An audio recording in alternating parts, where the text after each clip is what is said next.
We're here to talk to you about food changes and diet, how it can totally transform your ADHD world. Last video we talked about supplements. Hopefully you've started integrating those and you're already seeing the benefits. Now you're watching the next video, you're ready to embrace the change that's coming upon you. Let's talk about what exactly works and how do we get started. So with your diet, we come to the point where we're learning new habits, right? We've learned new habits of trying to figure out our superpowers, how to focus, how to make those skills in video 1 work. 2, we're learning a habit of making sure we take our supplements morning and night. 3, now we're making a habit of putting good food in our mouth. One of the things I like to say is you can never outrun sugar. That doesn't mean you can't have sugar, it just means you can't outrun it. So when you are sucking down sugar all by itself, your poor little brain is just getting hit with sugar and it's running as fast as it can, and your body's saying, I got to take care of this sugar, and your sugar is going up, up, up, up, up, up, up, up, up, and it's cranking out the insulin, and then what happens? Well, at some point you stop eating the sugar, and your blood sugars come crash down because you overshot on your insulin, and now your brain's, oh, what happened to all that fast fuel?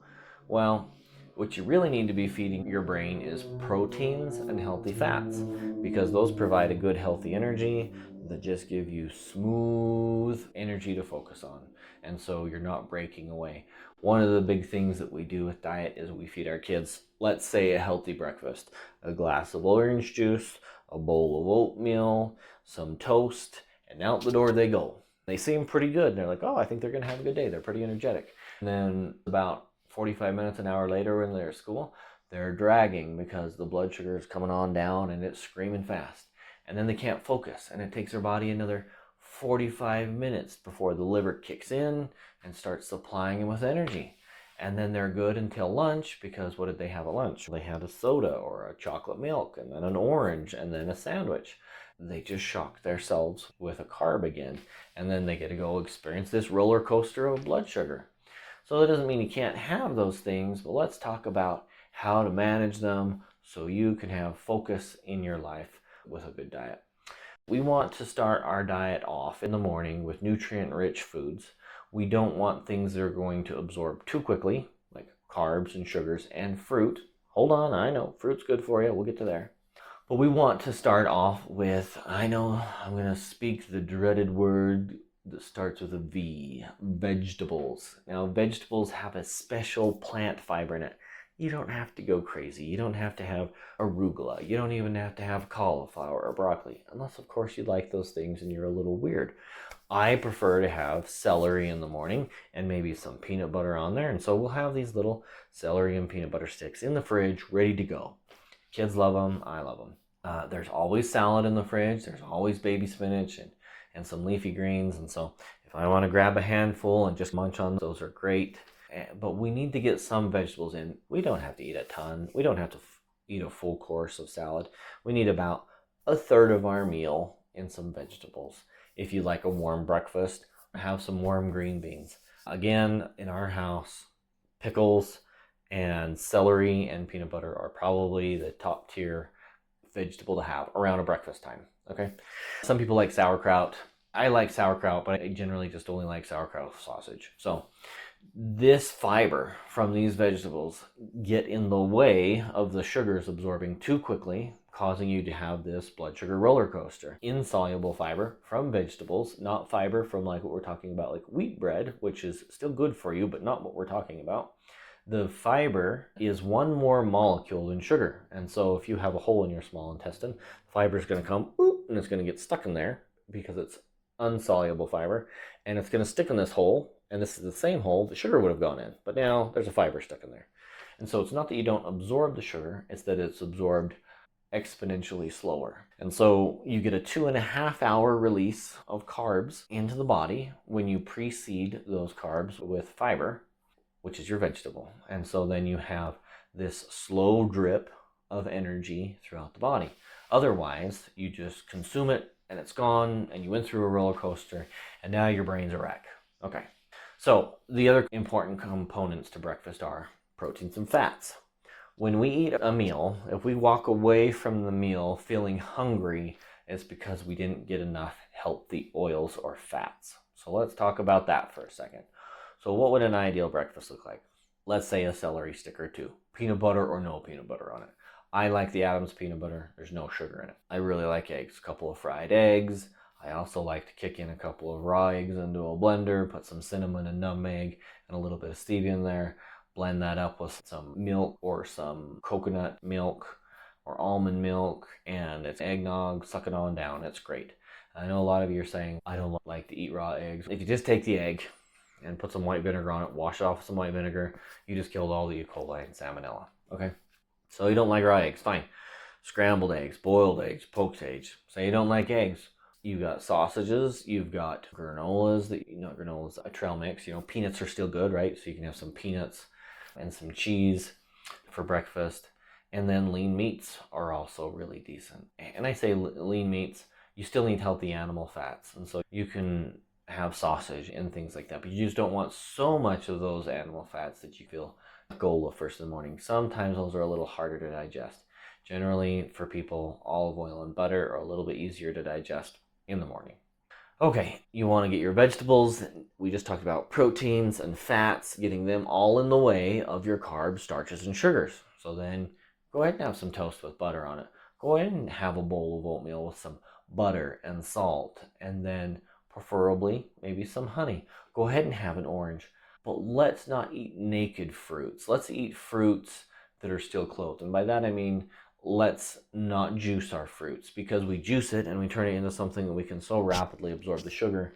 Even if we have our other food in order, the fruit juice is absorbed quite quickly and we don't get the same benefit out of it. So the other thing that we've run into with fruits is, how many oranges can you drink at a meal? You could easily drink probably 1 to 4 oranges, but how many can you eat in a meal? 1 orange, generally speaking, because it has more fiber in it and it takes time to chew it and it gives our body time to say it's full.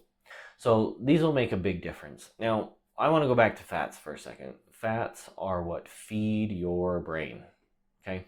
They wash good fats like olive oil, avocado oil, coconut oil, fatty fish oils help wash out the bad oils. Let's talk about bad oils. These are things that you really want to stay away from. Hydrogenated oils, hydrogenated soybean oil, rapeseed oil, canola oil. These all cause inflammation in the one place that we don't want it, and that's the brain.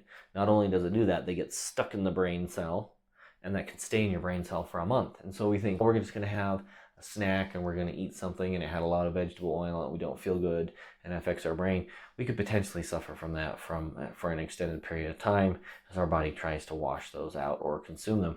And that's the problem, is our body doesn't consume them well. Okay, more foods to avoid. We talked about those bad oils. Refined sugars.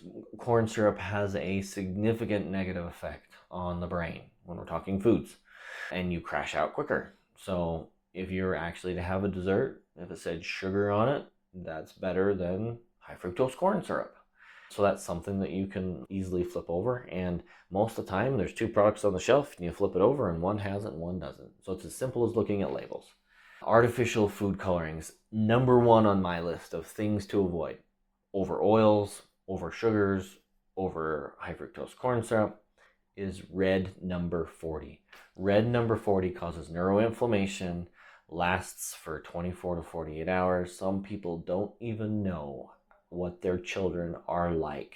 And that's what I mean by saying that is they have had red food dye every day of their life since they could eat solid foods. And they don't realize how much it impacts their mood, their happiness, their ability to listen. There are studies that show you have your temporal lobe of your brain that brings in the information from your ears. And so when your child is hearing you, they may not be listening to you because that red 40 is in its way. Now, there's what I call the red 40 Swedish fish test. You make sure your child or yourself is off red 40 for a solid 3 days, and then you take 1 Swedish fish or 1 Twizzlers, and then you eat that, and then you watch your child's behavior. 15 minutes later, you won't be able to argue with me that is negatively affecting him. You try to have a conversation with them before that Swedish fish, and then you have a conversation with after. And you can ask them a question that's intelligible, that they can answer, and you can count almost 1, 2, 3, 4 full seconds before that child understands what you just asked and they're able to spit an answer out. And sometimes the answer is, I heard you, but I don't know what you said. Now, if that isn't discouraging, I don't know what is. Red 40, get it out of your life and start to live. It's crazy. Okay, simple carbs, white bread, pasta, sugary snacks. Let's keep them at the end of the meal. Don't be eating them by themselves. We want to protect ourselves from those things by eating our food in order.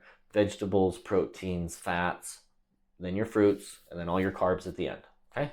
And we can make a lot of things that taste good that aren't junk food. I look forward to seeing you in the next, and we can make it super easy. Don't forget to share your experiences about how changing little small habits with your diet or supplements have made a big difference with you or your children or someone you love or care about. We'd love to hear from you. You can never outrun sugar. That doesn't mean you can't have sugar, it just means you can't outrun it.